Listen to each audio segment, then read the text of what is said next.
How does moral hazard affect health care? Have you ever wondered how our choices in healthcare can impact the system as a whole? Today, we are going to discuss moral hazard and its effects on healthcare. Moral hazard happens when one party does not bear the full costs of their actions. In healthcare, this often leads to patients using more medical services than they would if they had to pay for everything themselves. There are two main types of moral hazard in healthcare.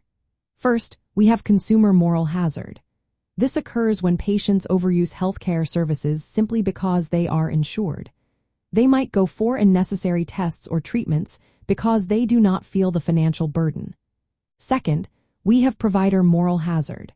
This happens when healthcare providers suggest unnecessary treatments because they know insurance will cover the costs. From an ethical viewpoint, moral hazard raises important questions. Is it fair for some individuals to use more resources than others? When patients overuse services, it can lead to higher insurance premiums for everyone, which can be especially tough for those who struggle to afford health care. Additionally, if resources are used inefficiently, it can take away from those who truly need care. Both patients and providers have a responsibility to use healthcare resources wisely. It is essential that services are utilized only when necessary to maintain fairness in the system. So, how can we address moral hazard in healthcare? One common approach is to implement co-payments and deductibles. These measures make patients more aware of the costs associated with their health care, which can help reduce overuse. Another strategy is to encourage preventive care. By focusing on prevention, we can lower the need for more expensive treatments down the line. Some countries have adopted integrated healthcare systems that manage costs effectively.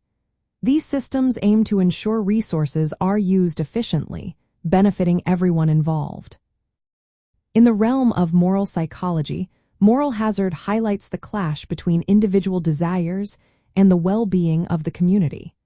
It challenges us to find a balance between personal freedom and social responsibility. We must ensure that healthcare resources are allocated fairly and used responsibly. Addressing moral hazard in healthcare is not straightforward. It requires a thoughtful approach that balances access to care with the responsible use of resources. By doing so, we can work towards a healthcare system that is sustainable and equitable for all.